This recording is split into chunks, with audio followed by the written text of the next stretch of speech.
Okay, I just wanted to go over a few tips for solving one-step equations. But first of all, what is an equation? So something like 3x plus 2 equals positive 1. So let's dissect this a little bit. So an equation, on the simplest terms, is something that has an equal sign with two mathematical expressions on either side. So we can call this whole thing as an expression,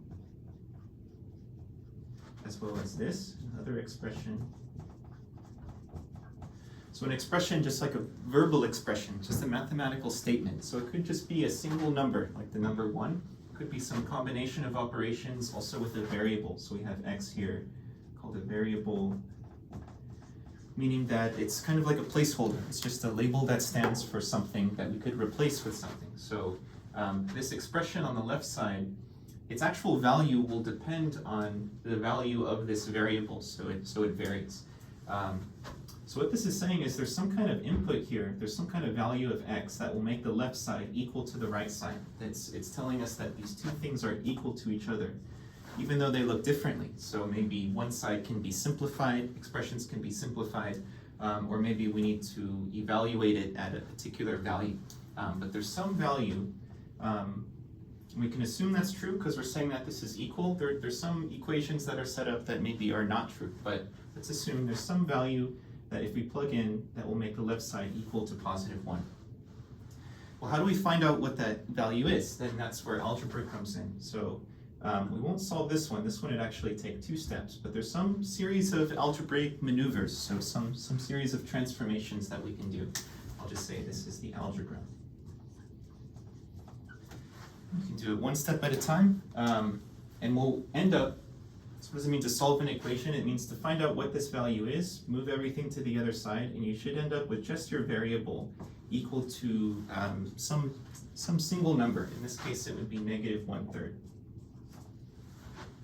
So this would be our solution. You can always check a solution. If you're given a solution to an equation, you can see if it really is a solution or not. If you go in, replace the variable with this number, so in this case it would be negative 1/3, and you can see, well, is 3 times negative 1/3 plus 2 equal to 1? You would find that, yes, that is true. So that makes it a solution. Let's say if you plugged in something and you got like 3 equals 2, or something like that, 3 equals 1, something that's not true. That would not be a solution. So luckily in the language of mathematics, we only allow true expressions. We can only speak the truth here. We allow what is true. But let's look at one-step equations. So how do we solve? I said that there's some algebra that's involved here. The goal ultimately is to get everything that's not your variable over to the other side of the equation. So for example, and we'll see 2 different methods, either using addition, subtraction, or multiplication and division. Let's say we have negative 4 plus b equals negative 5. In this case, our variable is the letter b. So again, just a placeholder. It can be anything. So our goal is to solve for b. I want to just get b equal to something, and I have this minus 4 on the left side. So I really just want to move it to the other side. And in general, if I want to move something to the other side of the equal sign, I need to apply the opposite operation to both sides. What I mean by that is, since this is like a minus 4, there's a 4 that's being subtracted. What I want to do is add 4 to both sides of the equation. I'm going to do it to both sides. What I'm using here technically is the addition property of equality. We can add something to both sides. This also works for subtraction, and it keeps the equation the same. It's still balanced, so we haven't changed anything, just transforming it, moving things around. So if I add 4 to both sides, you can kind of view it like this. Negative 4 plus 4, that results in 0, so that cancels out, and that's our goal. We wanted to eliminate it on the left side. I'm just left with b. I can bring that b down. And then here I have negative 5 plus 4. I can view that as 4 minus 5. The result should be a negative 1. And you might be able to tell just by looking at it. It might feel obvious now looking back. Negative 4 plus something equals negative 5. That must be a negative 1 to make this one more negative. So that is a method. You can call that by inspection looking at it. But the better way is to maybe write out your work, it's easier to backtrack and see what went wrong if something went wrong there. So this is a case of adding a 4 to both sides. Another way to visualize this is kind of how I see it in my head. I'm moving this over and I'm going to apply the opposite operation. It's a -4. I want to kick this over to the other side with a +4. So I kind of view it as moving a block over, moving a piece over. So B equals, here's our -1 again. It's the same thing, just a kind of different way of visualizing it. If you want to add or subtract the same thing on both sides, or kind of view it as moving over with the opposite operation. Let's do that's slightly different. Squeeze it in here. So this one is x plus 5 equals 7.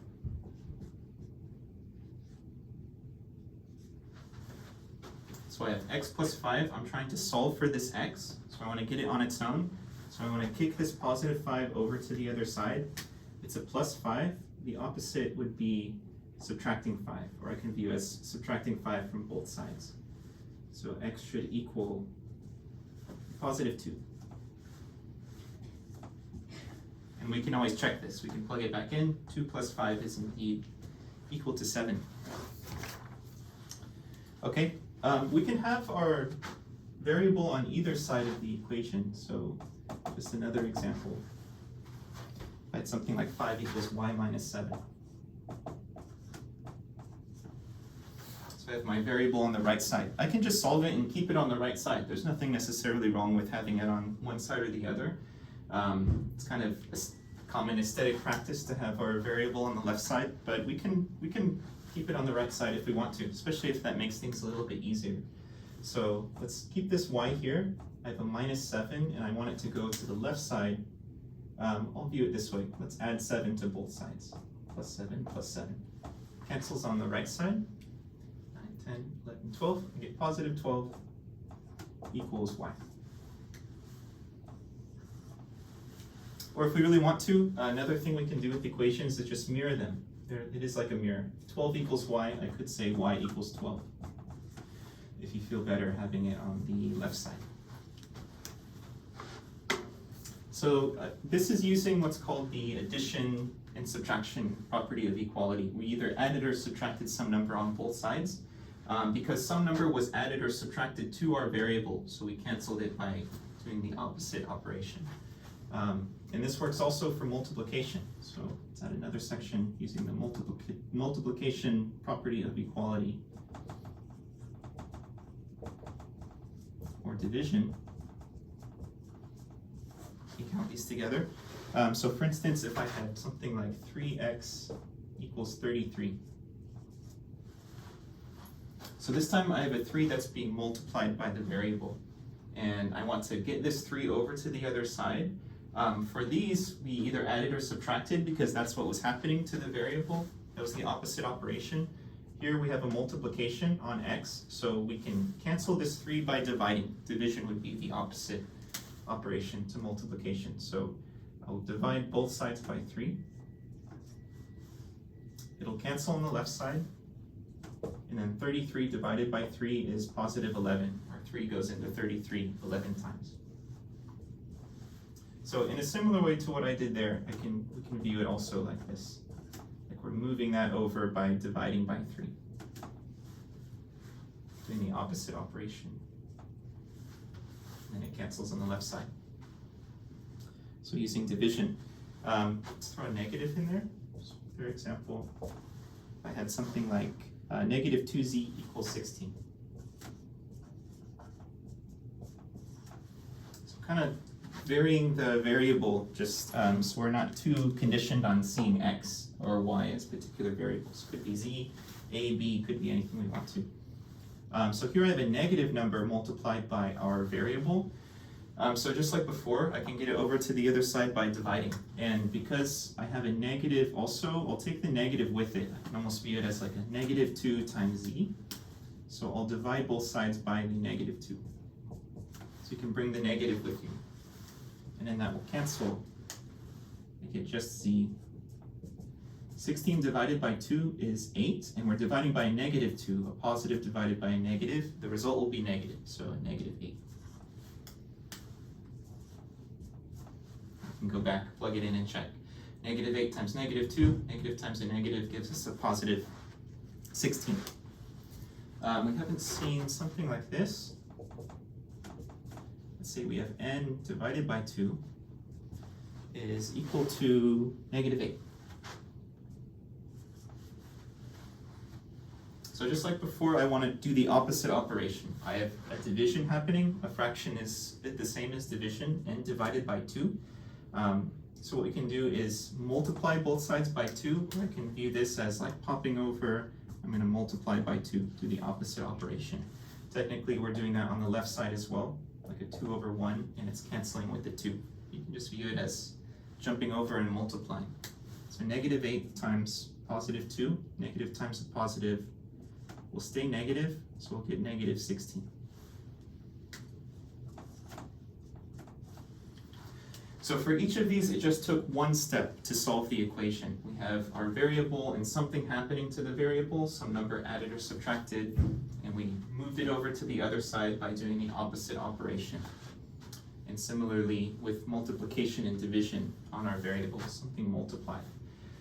So as you can expect, we can make this more complicated where there would be more than one step. So let's return back to this original equation that we had, and let's do a combination of maneuvers.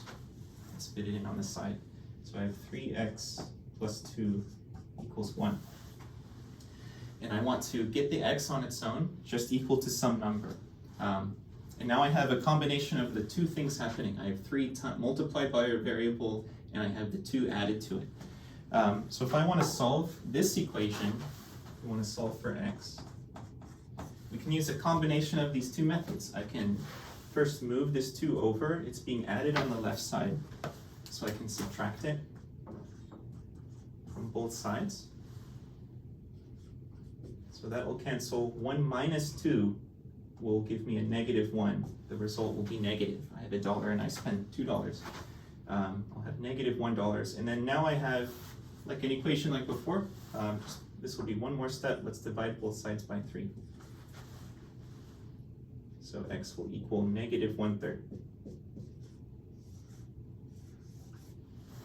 And we can make this even more complicated if we want to. We can keep adding steps, but at its core, this is what solving equations will be about. We have our variable kind of tangled up in some kind of mess, and we need to, in a sense, rescue it. We need to get it on one side, cleaned up, everything else pushed over to the other side. And then again, you can always check your solution by plugging it back.